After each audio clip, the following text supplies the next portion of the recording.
Hello and welcome. I am Sean Dubay. I'm Patrick Quinlan. And this is Supporting Actors, a podcast about the art, business, and craft of acting from the perspective of two sometimes working actors. Today we're going to talk about juggling, plate spinning, jumping through all the hoops that actors have to do on a day-to-day basis to be able to afford to be an actor. That's right. We're talking day jobs, survival jobs, things you do when you're not acting, but are secretly thinking about it anyways. Gonna be a lot to get into, but before then, we got some news that's coming up. So CBS has a hit show that is coming back to LA. Tracker. Yeah, Tracker's moving production from Vancouver to LA due to the California tax incentives, which is exciting, I think, for actors because it's just a procedural shooting in a network procedural shooting in Los Angeles means lots of opportunities to audition. Oh yeah, guest stars, co-stars, guest stars, exactly. Other news: SAG-AFTRA and the studios reached a tentative multi-year contract deal, so people are no longer clutching their bed sheets thinking about a shutdown. But details are still forthcoming, but it seems to be some improvements for AI protections and streaming residuals. Yeah, so we got a big bump. The rumor is that we got another big bump to the health and pension. So it seems like the studios were willing to pay out for that in exchange for a fourth year or a fifth year deal, which is what they wanted. But we settled with a four, similar with the writers. And yeah, it seems like we did get some more AI protections. That was a non-negotiable for SAG-AFTRA. So I'm very curious to see what it is. The board meets on May 11th. So hopefully next episode we'll have some insight and we'll be voting on that. But AI, though, does continue to dominate entertainment conversations. The Academy introduced some new Oscar rules requiring human-performed acting and human-authored screenplays for eligibility. So it has tightened rules around AI-generated work.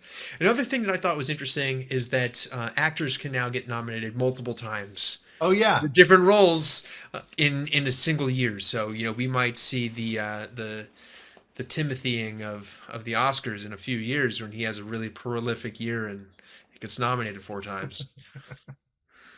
Oh gosh, yeah.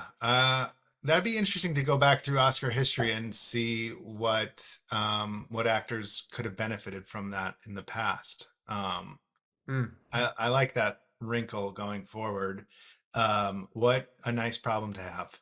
What a great problem. You're working on so many good things. And honestly, the reality of it is probably they film those projects at very different times. It's just like post-production or for whatever. Yeah, for that to line up. They line up. It's not like they filmed it at the same time. That's very rare. Yeah. Unless you're Otley.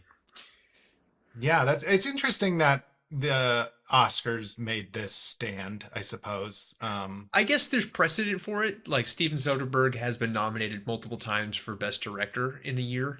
So it's not, I think acting categories were one of the only ones where it wasn't possible. And they just were like, this should fall in line with the other things.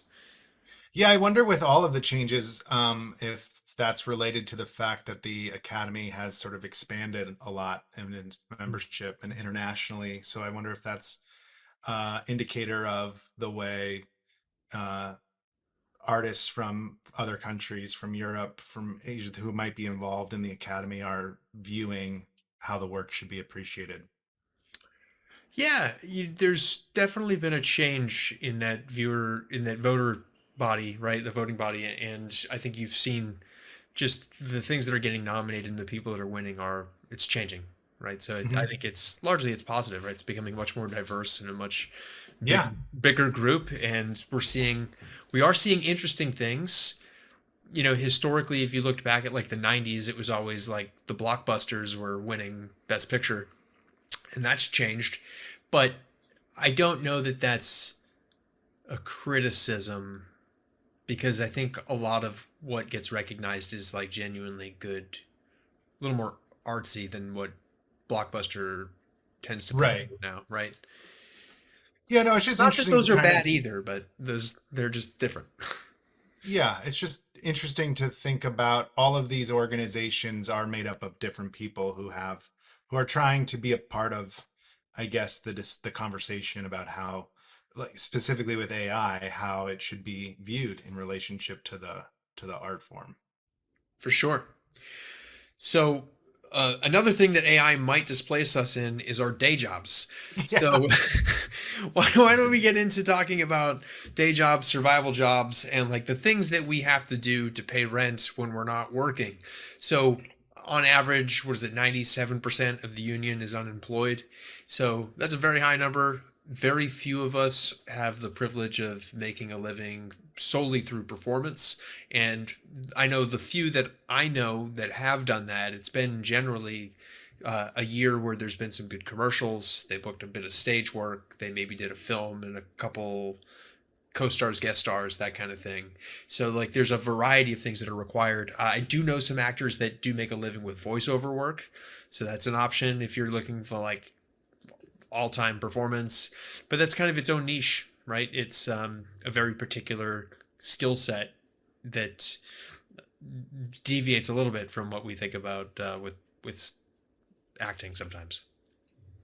Yeah, I mean, chances are, yeah, you're not going to be able to, um, your career as an actor is going to also mean you have another career, or another business, or another, even in some instances, a passion or a hobby that, or a vocation that you give time to and pays you well, and you don't have to, hit that minimum for health insurance, that sort of thing. Um, there's a variety of ways to do it, just like there's a variety of ways to hit your, hit that number that you need for health insurance and being vested in the pension. But since acting career is going to have its ups and downs and its lean years, I think getting comfortable with the idea of a day job and what your life is outside of acting is important for anyone's well-being more than ever. Yeah, acting is very challenging to get into and to make money while doing. I think the onset requires you to give a lot of yourself and a lot of your time, right? A lot of the early projects, if you're working on student films or short films or things that you can get seen for, they're going to not pay great, right? And they're not going to be something where you can sustain a living. So you either need to be pivoting from another career where you've saved up a little nest egg that you can live on while you try to like figure out what your path into this thing is going to be, or you have money from family help, right? Family support. That is great if you have that. A lot of us don't. And then, yeah, then the other option is that you live on the street if you don't want to, if you don't want to work, right? Or yeah, the other option is that you get a day job. And that seems scary because what you hear, I think, oftentimes from people that are doing really well is they're like, I didn't have a plan B, right? And I Mm. didn't have a backup plan. And I think it's important to remember that that is a great example of survivorship bias because none of us had a backup plan, right? I didn't start out as an actor thinking that, like, yeah, you know what I'm going to do in 10 years is like make video for corporate communications. That was not what I set out to do. That was not a backup plan for me. I was all in on acting. You know, when you go to drama school and you pay for that, you're trying to figure out what that is, and then you know when you find a way to get into the union, you're like really hoping that things are going to take off. And I think the last probably 7 or 8 years, we've seen a major shift in what used to be possible, and now it's become a lot more difficult. It's also become a lot more accessible, right? More people have opportunities, and that's great. But also, like more people than ever are trying to do this job, and that makes it a challenge as well. So there's a lot of confounding factors that come together. But yeah, so I just wanted to kind of acknowledge that where it's most of us did not set out with this being something that we were doing in parallel, right? Like we wanted to do that full steam. And I would add to that idea of like, I didn't have a backup plan, or, um, burning the boats, like all of the sort of like very Instagrammable memeified things that of like how you show you're really sacrificing, committing to your art are, apply it to another career. Like, to me, yes, I remember when I was getting out of high school and going to pursue acting in college, and people being worried. I mean, I got a second degree because of that.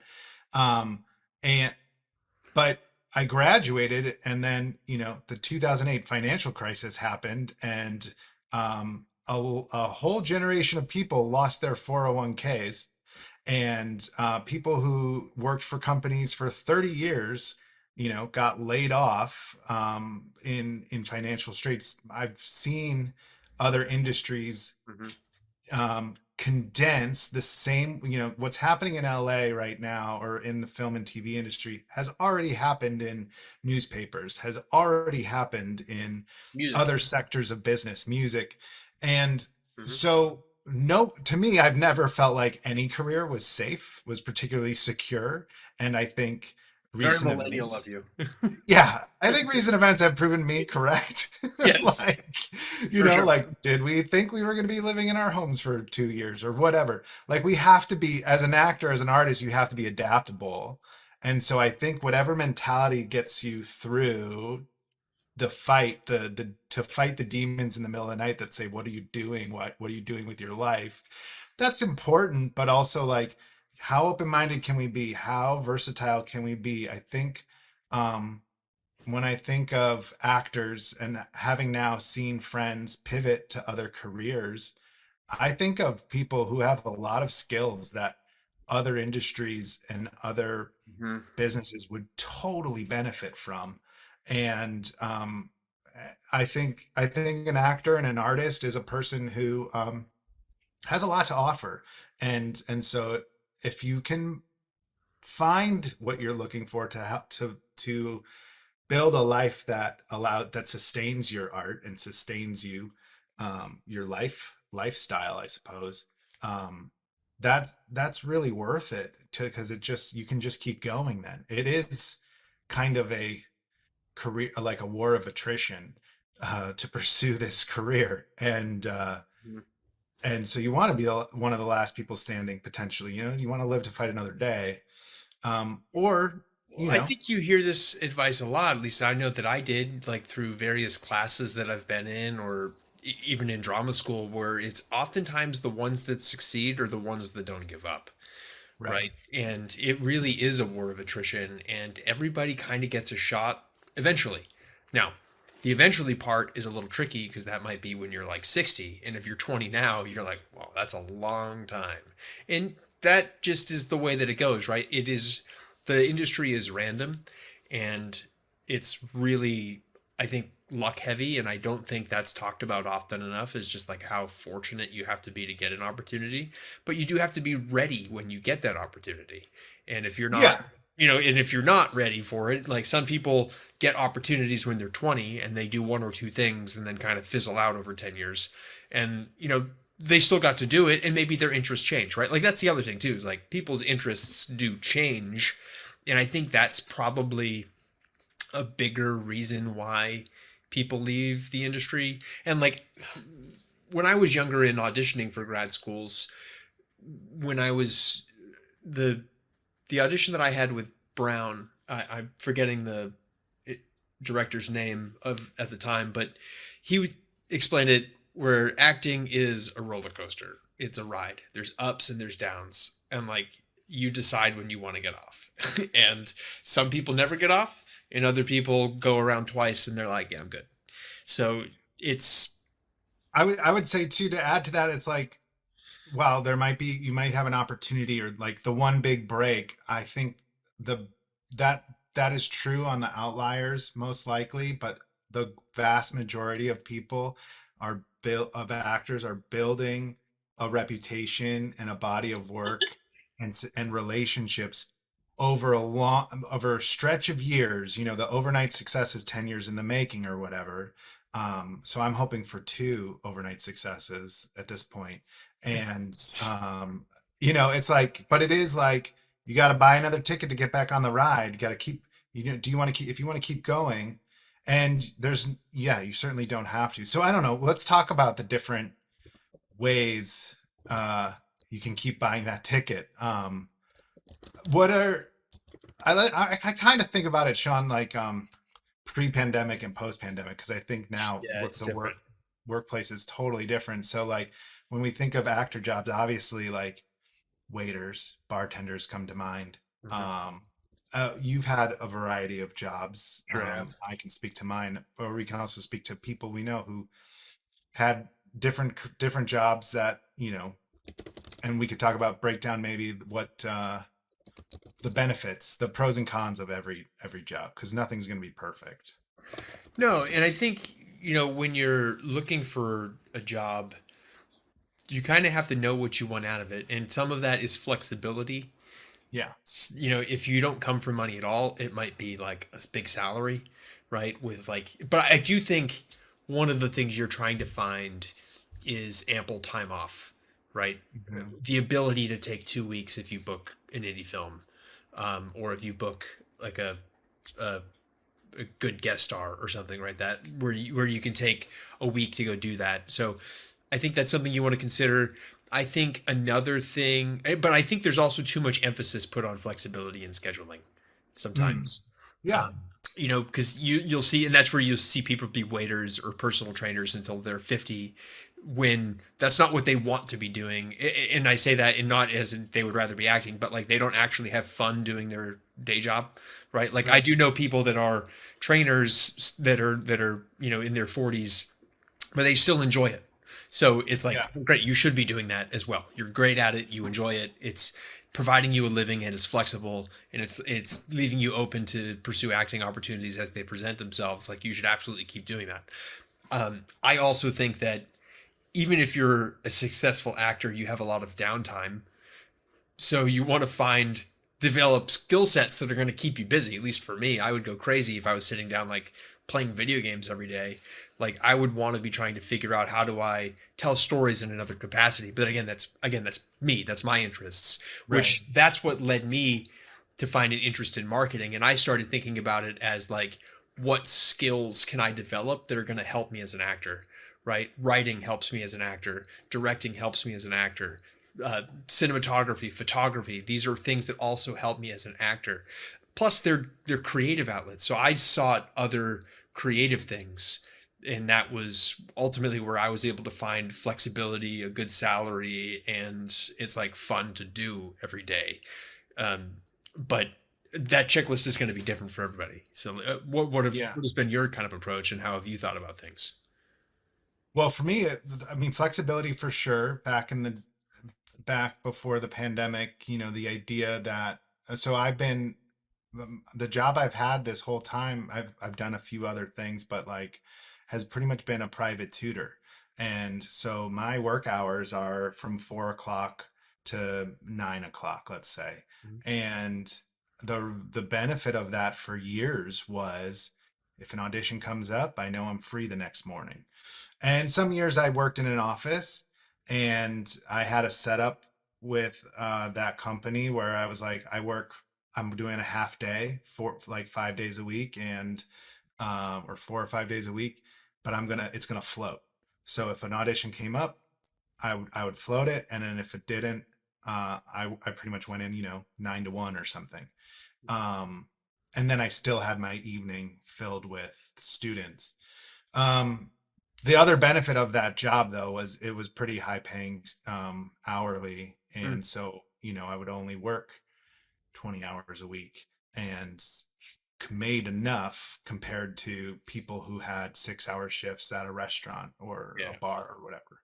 Um, so it And was consistent, and it was 9 months out of the year, and I would do a play in the summer, and I would, what it was also I got to hobnob with some different parts of Mhm. Los Angeles and the different people in the business, and benefited that way. But now that wouldn't be a priority anymore because of self tapes. So I'd almost be tempted to. I mean, now I have my own business, but I kind of keep office hours, like traditional office hours, and I have flexibility there if I need it. But typically, I'm trying to like maintain that balance for other parts of my life. right, which is also like crucial. I think Yeah, because I, like when you work, if you yeah. want to like slave away in a restaurant, that's great, but you're Well, doing that restaurant lifestyle where you know, and I think what people like so this has been, at least I never worked in a restaurant after college, right? Like I was a bouncer at a restaurant that became a nightclub. And that was like nice. a totally different experience. I wasn't a server. I haven't done that, but I have a lot of friends that have. And I think what they like about the service industry is it is there's a lot of different places to go, and it's Yeah. a job you don't mind burning, right? Yeah. So, and that's a lot of them are like, I booked a role, I'm done, I'm out. And it's like, bro, you booked a co-star. It's like, what are you doing? Like, why don't you communicate with it? But I think like that industry, it gives you the perception of being flexible. But if you're not in, like, again, right now, the pandemic has put us on a trajectory where people are hiring fewer and fewer people to do the job, right? And they've spread out more responsibilities over fewer people. I would imagine that that has made it much more difficult to get your shift covered than it would have been in like Right. 2018, right? So that's like something that you need to think about. It's, when a job does come up, how do you take that time off? So like for me, I work in higher education. We accrue 2 PTO days per month.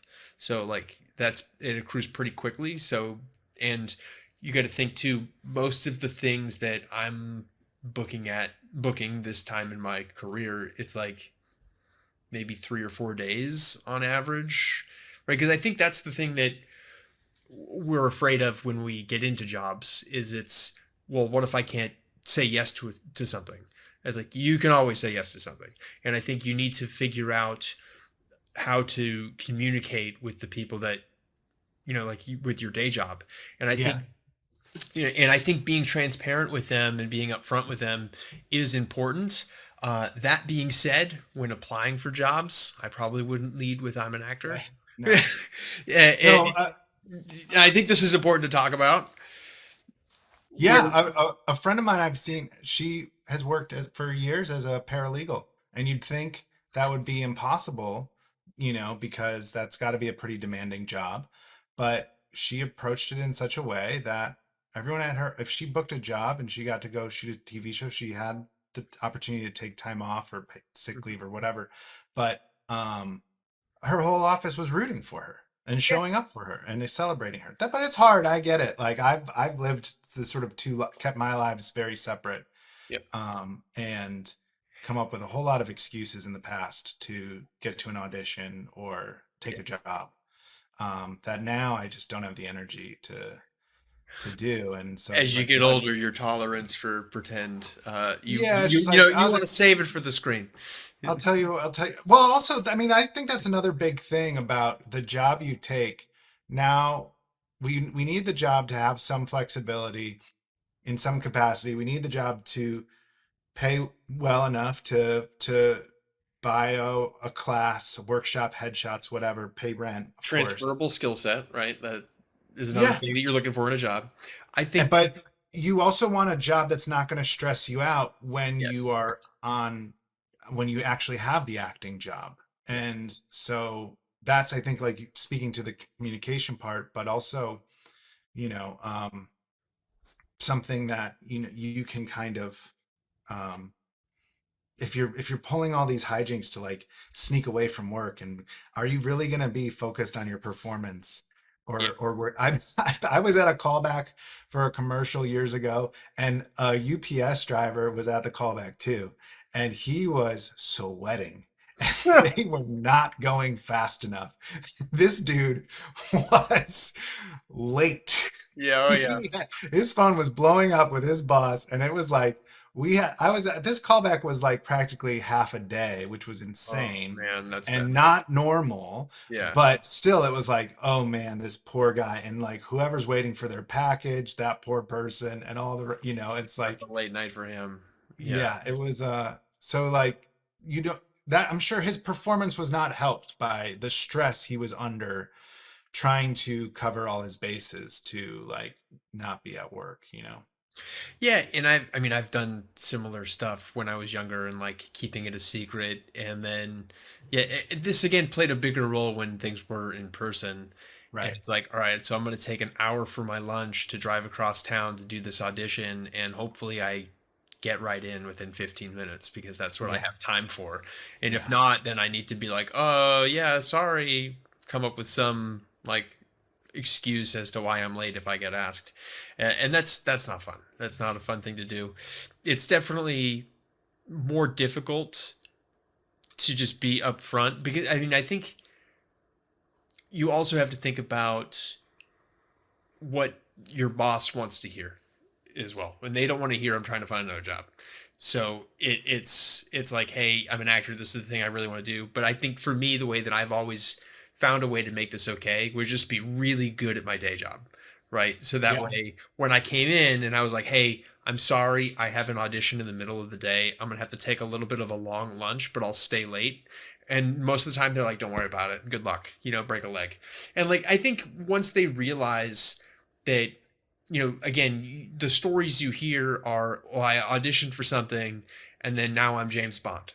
And it's like, hold on, there's so many things that happen between like I'm auditioning for co-stars and then I'm auditioning for like the leads of a movie, right? Like there's Yeah. so many steps before you're like leaving your day job type roles. The And life those changing audition is few and far between at the they're very least, and or they you got to feel like work up. they're Yeah. but they're more rare now too than they've Yeah. ever been before because now if you look at financing, it's like they're only casting A-list.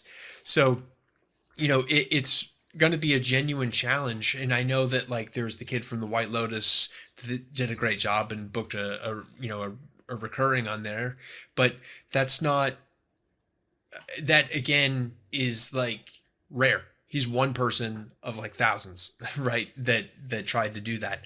And it's those opportunities you can't count on. And I think if you can get the person you're working for to understand, like, listen, the majority of things are going to take me out for maybe a day or two. And it's like I might Right. have a fitting that's an afternoon and I do a half day and then I'll work a day and then I'll be back to work the next day. Right. And Yeah. it's like in generally it feels like things go fast, but when you're booking real things, you do kind of have time, right? Like you audition, you'll hear 2 days later, you're pinned, right? Or you'll get a call from your agent. They're like, hey, this is going to move forward. Your fitting would be Thursday, so keep that open. So you have time generally with Yeah. legitimate projects, unless there's an emergency or there's some extenuating circumstance. But for the most part, you kind of have a heads up, so you can kind of say to your boss, like, hey, I'm pinned for this thing. I might need Thursday off, so I'm going to request it now, and I'll cancel that should things change. But just again, being vocal and upfront and honest with what's happening and just let them know that it's like this isn't going to take me away from the job. This job is still a priority for me. And they'll be cool with it because they have that's chances are it's not their dream job either.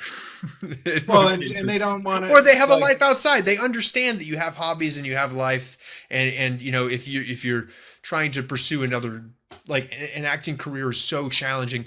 And I think especially in Los Angeles, people really understand that. It was like a little more difficult in someplace like New Mexico or Massachusetts. Then that was a lot more people didn't I think they in LA you get the idea from the jump, like Mhm. of what this company's or like let's say you're a nanny or a or something where it's like, oh, they pretty much want you there all the time, Mhm. or they're going to be, oh yeah, we're cool with the nannies going to auditions or whatever. And now more than ever, with self tapes, it's Well, like it's you easy. can definitely have your day job because you can do your tape at night or in the morning before Mhm. work.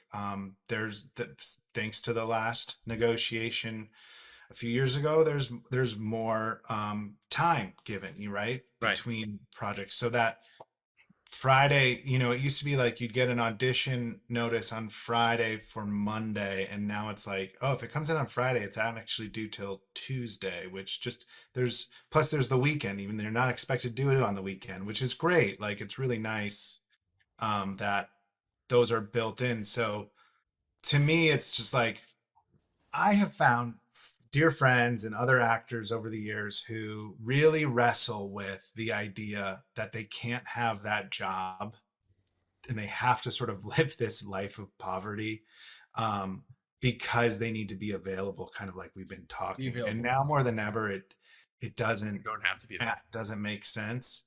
And when you do the numbers like we've just been talking about, it's really like, no, you can actually, if statistically speaking, you can probably have a full-time job. You will and maybe 2 times out of the year there will be an audition that will get in the way and be a pain, but the rest of the time there'll be self tapes, and hopefully you book in that year, more than once. But it probably um, will be something you can handle. And so I think people are afraid of it because they're just afraid they can't handle it, or they're going to be stressed out about it or whatever. When in reality, it's like you're capable of being so much more and doing so much more. Um, some people think too, I don't know if you've met other actors who feel this way, Sean, but that they should be, they would, they would benefit from being on set, like getting a job working on a production, like trying to get an assistant job, trying to get I guess a PA job possibly, or Yeah. certainly background. But have you met people who sort of be like, I just really, I don't care that I won't make as much money. I'd like to be on set. I want to be around it and I want to learn. And Sure. um, You know, I would honestly say that is a great avenue out of acting right. because It's the, demanding of it's your time. so time demanding, especially Yeah. like as a PA early on. Even if you're not a PA, even if you worked up to being like the middle of a department, whether that's like set decoration or there's a couple that have a little bit more downtime here and there depending on the shoot. But again, it's all different. Um, Yeah. it's nice to be on set. Sure, it is fun, but I know that I've PA'd jobs and like um I've been a base camp PA and kind of like flirted with the AD route, and there's just no time. You have no time to audition, and like you have no time to think about the business. Like you're meeting a lot of people, and that's great, but like so the thing that happened to me, um, I did it. I was a base camp PA for a Netflix show, and they like everyone in the crew was like, "Hey, dude, you're great. Um, how can I help you?" I'm like, "I want to be an actor," and they're like, "Get out of here. Can't What help are you. you doing? Do not show up on set unless you're acting." Right? And it's because it is so time consuming, and like being on set really is like a blue collar, get your hands dirty job. I think there's benefit in having that experience Yeah. because it's good to learn how all the pieces so that It way. might be a good gig first year out in Yeah, LA, for example, you like know, just see how things but work, see how the sausage is made. I think you get that from doing background work, and I think You you would get, too, yeah.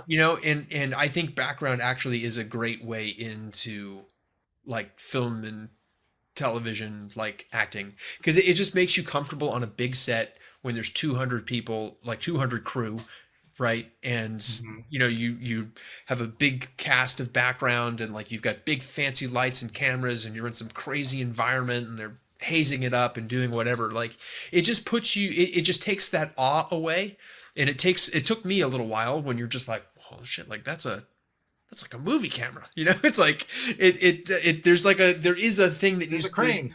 yeah, a Yeah, crane or a yeah. dolly, or you're just like, it's Crane just machine. all so fascinating, Yeah, yeah, when you first see it. And yeah, it's a machine, and it's like, it's really cool, and it can throw you if you're not comfortable and ready for it. At least it did for me, like, because I was just so curious about all of these things, because like, I came from the theater where you're certainly not getting that, right? And like the few things that I did do in New York before I moved to LA were not huge productions. So when you go on to like a studio shoot, it's like, depending on what it is, it's like a spectacle, right? And you do have to kind of burn that off. Um, yeah, but yeah, so I would advise against doing working on set unless you also want to work in film in some capacity. But yeah, if yeah. if So you yeah I mean, you speak to like, I totally agree. That's my feeling is like, there's so many ways you can make money, especially now, like, yes, and with like, there's more than I can it's imagine. And so, and because you have transferable skills, like, you can jump from being an actor to working in restaurants to being a wine rep to selling something else entirely to working on a team that's building a product for a small business or something. Um, but all of that aside, so what have we've covered like uh, the time intensity of your job. Yep. Is it a job that will also allow you time for your acting in some, whether that means auditions and booking, or whether that means like you come home at the end of the day and you still have a little energy left to To do a self tape, read a to read a play, play. work on a Right. Right. scene, Yep. like go to your friend's play, drive across town to Put improv effort into a class. class. Right. Exactly. Yeah. So that I think is, those are two different things about it. Obviously, like it's got to pay the bills. You know, you got to it's a line a friend once said, like uh, live in the dream, but you still have to pay the bills, right? Yes. So hopefully you have something that can do that, because the dream of acting uh, might be out of reach, or will be out of reach here and there, right? Up and down. Like it'll come and it'll be like this great year, and then you'll have a lull for 2 years. So can you Mhm. stretch that dollar, or can you jump back and forth? What else I think that covered quite a bit. Yeah. I think another thing in this, I think we can keep kind of quick and then kind of wrap it up. That's important to talk about is that which acting jobs are actually worth taking the time away from your job, because Oh, that's have you turned? if If yeah, have you turned down an opportunity because you know what, it wasn't probably as good as you oh would like 100%. it to be? Yeah, Yes. Yeah. it's heartbreaking the first few times though. It Like it, is. It is. And it's still upsetting because, oftentimes you would, well, I say it's upsetting, but if let the script help you make that decision. And if you get over the like, oh, this person wants to cast me, and it's like, is it actually a story you're interested in telling? Are you the right person to do that, or are you again? Are you interested in telling that story? Are you interested in all of the things that are necessary to do that? I would say try not to factor in if it's paying you or not, because sometimes you just like something that I think about is every year I want to add 1 to 3 things to my reel, right? So I'm constantly trying to figure out like what is that thing, and that means I might be saying yes to a student film come August if I haven't booked anything or if I haven't shot my own thing or something, so like you start thinking about what is that balance and how are you if that's a goal that you have, right? But that's something that I'm conscious of is like I want materials to always kind of be fresh. So how am I doing that? But there are projects that come across that you could do where you're like, this is not worth me taking time off. They like want me to shave my head and I have a line. It's like, right. it's like, and you just got to look at, I'm yeah, going to be in a mask the whole time, and it shoots for yes, 2 weeks in Colorado, and like sure. I And it's like if I paying, do it's that, paying I will scales. lose Yeah. my job. Yeah. Right. Yeah. So there are pros and cons in that way that you do need to weigh on the acting side as well. And like when do you not want to destabilize your job? But some other things to think about with that is like who's involved. Is there going to be like every opportunity on set is a networking opportunity and an opportunity to act and do good work, but there are just a lot of factors that you have to consider, and I think it like do your due diligence on the filmmakers, on the script, on the scriptwriter, on the producers, and really ask yourself like, is that worth jeopardizing the stability that I have right now and like having to put the effort in to find something else, Well, and if some it comes up projects to that, too, or some of the them aren't even, if yeah, you just if you decline can't the make it, audition. Yeah. if you can't make it, well, I think actually a casting director said this advice recently. They're like, audition for everything, like self-submit, like audition, put yourself on tape. You can always say no when they offer you the job, Yeah. which I think a little hard to hear, because I'm like, oh, I thought if you auditioned, you were kind of saying you wanted the Wanted it. job. Yeah. But the details emerge and at the time of offer, and things might have changed, but and, and your life might have changed. Like Yeah, that's true. that's in the realm of possibilities. Like, oh, I booked another gig, whether or I'm not available for those dates anymore, or what, or I'm changed my mind, whatever. They don't have to know all the ins and outs of it, but you. put yourself out there, because in the audition people are going to see you. Mhm. um with I was just going to say about taking a job, we also don't know the timeline for when jobs will finish. I think that's Yeah. an interesting, so it could be a really cool like AFI thesis film or a USC student thesis film. Let's say you got the leads offered to you for a thesis film, because there's money behind it, or maybe it's a cool indie, and it really is gonna screw up your life in the short term. There's no guarantee often that that's going to be finished in a time period where you can then profit off of it, like by adding it to your reel. You might have to wait a year or a year and a half for that footage. Let's say because of CGI or whatever, and it's like, okay, now what happens between cut the martini shot of that's a wrap, and like that footage, what are you going to do for those next 9 months if you need to go back to your job or something like that. I mean, we were talking about something off camera too, before we started recording, about the transition between your day job and your acting, or actually the way you said it was you book that acting gig, or even like have a great scene in class, and then you got to go clock back into your day job. um I don't know, did you have some thoughts on that? Sometimes that's really tough. And Yeah. even like getting promoted at work can be tough in a way, Mm. right? And the way that have experienced it is that I have mourned the death of my acting career many times, and it's like I've I got a call once from a manager, and I was working as a personal trainer at the time, and was doing well. I was booking a lot, and um, or like booking a lot of clients. That is personal training sessions, not acting work. But I was driving to a class, and they gave me a call, and they're like, "Hey, listen, we got two more people for you." And I'm like, "Hey, thank you so much. Like you're making this possible for me to live here, and I really appreciate the support." And they're like, "Well, thanks. You're just like you're the best we've ever had here."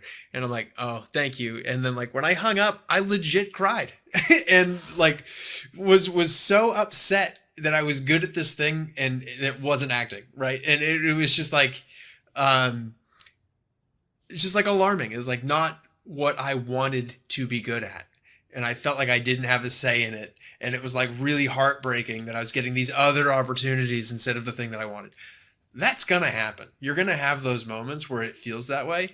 Um, it's just feeling, right? Yeah. You will ultimately decide when you stop acting, right? So that I have not stopped, right? Like I've done much more work since that point. That was like 8 or 9 years ago now. So it's like there's so many things that happen, but yeah, I've definitely like um, yeah, mourned the death of my career. But the transition back to the day job sometimes is really hard. Like I did a play last year, and it was a great play. It was an awesome part, and the rest of the cast was great. The director was awesome. The theater company was awesome. We had a great audience, and to come down from that closing and to like go back to doing a teleprompter video at my day job or something was just like, oh man, this is like tough. It's like, and I feel like the universe has a cruel way of reintegrating you to your day job with like whatever your least favorite task is exactly what you're walking back to from like the best role you've ever booked.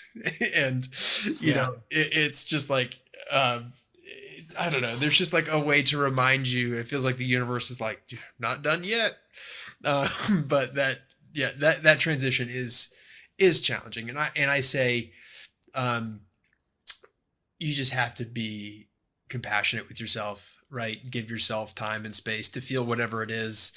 Be bummed about it, or don't. You can't predict how you're going to feel at the end of these things, but I know that oftentimes I get some post show blues whatever it is, Sure. and I'll joke with my other half here that sometimes when I'm about to go like on set, I'll be like, all right, I'm gonna go find out if I still like doing this, and I'll come back and I'll be like, fuck, I still like doing this, and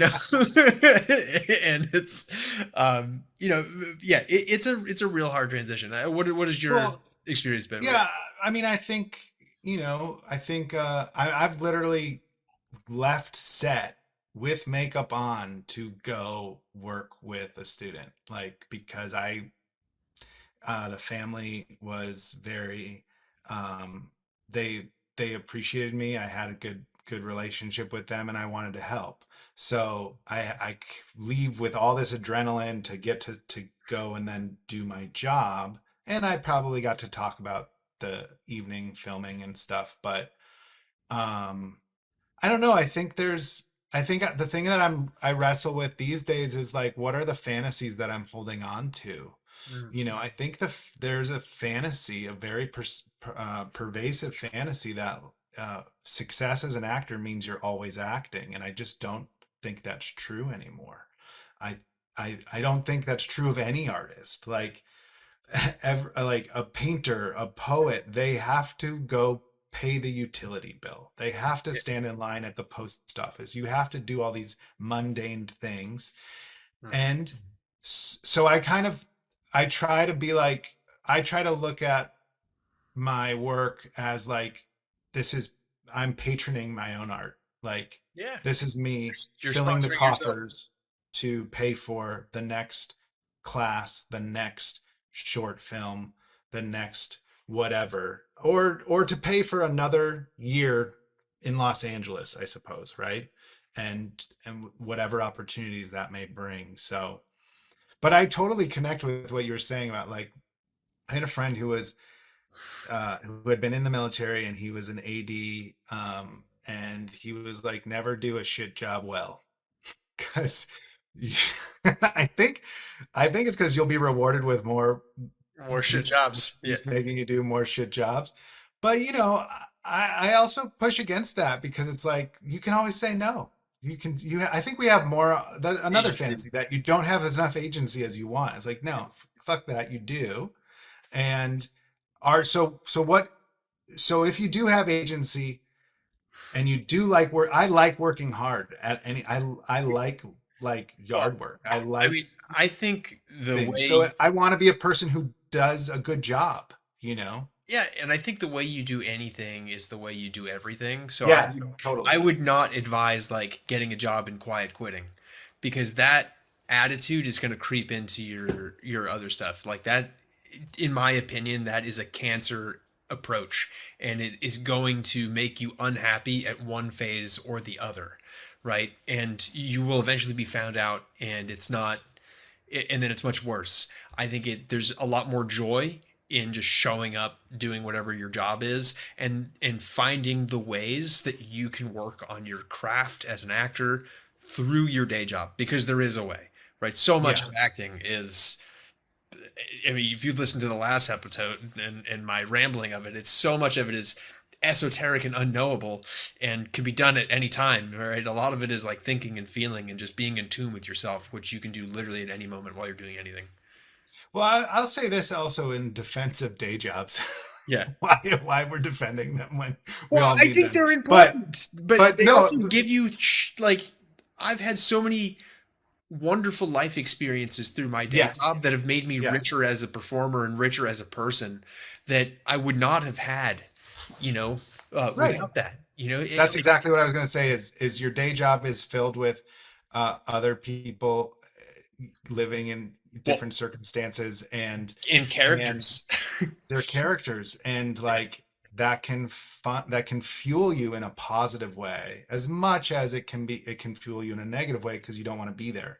But so I guess I would so we've talked about the day job, fun fueling you financially, fueling your flexibility, your time, your schedule, but it also needs to emotionally, I think, Mhm. uh, be a net positive to, so that you can let it go and approach your craft. You're not bringing any resentments with you to a performance. I mean, I've in the past, I've had auditions where I probably secretly didn't want to book it because I didn't want to complicate my life in that moment. And that sucks now that I think about it. Yeah. It's like, oh, what if I had set up my life Yeah. to be able to be like, no, if I want to, I'm 100% here. Yeah. It's hard to do, and you learn by trial and error, but I think it's possible, and I'm rooting for people to find that in their lives and in their careers to just, you know, we Yeah. only all have so much energy and so much time. Like, let's all have it like going in the same direction. Right. And pursue some joy and have some fun. And Yeah. No one wants it's to, you don't want to work. You don't want to be on set next to an actor who's going to be complaining about their day job, no. right? Or you don't like, so you don't want to be that person either. Someone, this is out there that everything is a relationship, right? We are all in relationship with other people, but we're in relationship with our food. We're in relationship with our money. We're in relationship with our jobs. I think ultimately, you know, having as many of those relationships be positive for you is kind of the key, and only every it's in the eye of the beholder. So like if it's working for you now, that's great. Is that going to work for you in 5 years? Maybe you'll figure something else out in the meantime, or maybe it will. I don't know. I certainly didn't imagine having my day job for the last 20 years, but it's been working out pretty well. And whenever I complain about it, I'm like, yeah, but it does this, this, and this, and that's what I want right now. So Yeah. I think that's the important part. Know what you want, and yeah, then you can pursue it, right? It's just like acting. It's just one of those other things that you can you can relate to your real life, right? Everything I've learned about life, I've learned from the theater. yeah. But that's yeah, that's part of it. Um, yeah, because I mean, I did a very similar approach. Right, was like I knew what I wanted, which is like for me, it was I wanted to make a parallel career um, as a creative, like working purely creatively. And then like I was able to make that happen. And now it's like trying to take that next step and get even more specific. And it's like, all right, so over the next 5 years, how do I do that specifically in film? Right. And like Mm. then Like after moving that, from marketing to yeah, to like how film. do I get into film entertainment more specifically over the next couple of years, right? And that's um you just kind of get more specific. And people do ask you if you could wave a magic wand or snap your fingers and like only do one of the things, what would that be? And like my answer's been pretty consistent, like I'd be an actor, right? Like if I could just do one job, that one's pretty fun. Directing's probably a really close second for me. But that's but it's That's like you just yeah. reminded me of Yeah. someone from like music camp who was Yeah. like when I was a teenager and they were like, "Oh, I'm gonna be an actor," and they're like, what's your backup plan?" They're like, "I'm gonna be a famous French hornist." It's Sure. just Yeah, like, right. oh, okay, sounds good. Yeah. Like, You do you, King. Yeah, right. that one's Yeah. sure to be a A lot more. safety. Yeah, yeah. It's suddenly acting doesn't sound so risky. Yeah. Like, yeah. It's like yeah, if you want to be a dancer, there's not a lot of work, that's even less actor. But I think that's part of what I like about acting is that it does open up so many other opportunities. So like it would be a matter of time before I would be like so many of the others that you see and I'd be like, well, let me do the marketing for this company because I do enjoy that too. It's a different relationship with the audience, and I think that's at the end of the day what we're doing is we're trying to relate to the audience. All right, so this has been quite the deep dive. Let's get to some ad libs. What do you got? What's bringing you joy? Actually, right now we're trying to plan a little trip. So, speaking of jobs and life outside of acting, trying to figure out how we can budget for a little getaway, probably stay local, a little road trip somewhere. So mine is part of the homebrew package for computer programming, right? So like if you're on a Mac, you can download homebrew through the terminal, where it's like all command line prompts for coding, and downloaded something called Test Disk. And the reason this happened was because I was at work. I was like lazy after a shoot, and I didn't pull the audio off of our device right away. and then one of our event guys formatted the card for his use, and then I went to go edit and I was like, oh no, I don't have the audio, and I had to recover it. So test disk allows you to do that. So it's a command line prompt in piece of software where you can go and like go into a disk and look at and try to recover things that have been recently deleted, as long as it wasn't like a full format. Like there are ways to format cards where you're not getting anything back, but for the most part, when you format an SD card, it kind of like wipes the directory, but the files are still there and it slowly rewrites over them. So, yeah. So I was able to recover the file, but it was test disk, part of Homebrew, which is a very deep cuts, like super specific thing that brought me a lot of joy because it saved my Saved your ass. Yeah, sure did. At work. No Yeah. less. Oh, for sure. At my day job. Yeah. But Yeah. that was great. Well, and like that project too, was a bit of a passion project for me. And it was one of these things where like I keep getting penalized for finding work that I want to do at work. You know, where like Because you get penalized because there's more work. because there's other stuff. Yeah, I have other Oh. responsibilities, and I'm like, well, I'm really curious about this piece, so I can handle that workflow, and I need to stop because it turns out I could not handle that workflow. Yeah, so it's like about 3 or 4 weeks past when I wanted to do it. Fortunately, it's like it's my own thing, so I have my own deadline, and there's nobody's waiting for this thing. But yeah, it was just one of those where like I had too much going on, forgot to pull this thing, and then when I finally sat down to edit and was like, I don't have the audio. Gotcha. Jeez, that's awesome. Well, it worked out. There's always a way. As your day job does. It works out. So, anyways, this has been great. If you have any questions or comments, please reach out to us at ask@supportingactors.com. Leave us a positive review on iTunes if you enjoyed this. Like, subscribe, comment on YouTube or wherever you happen to be consuming this piece of material. Yeah, so we've been Supporting Actors. I'm Jody Bay. And I'm Patrick Quinlan. And next episode, we're going to unveil our other side hustle, which is Supporting Actors Kombucha. Support your gut.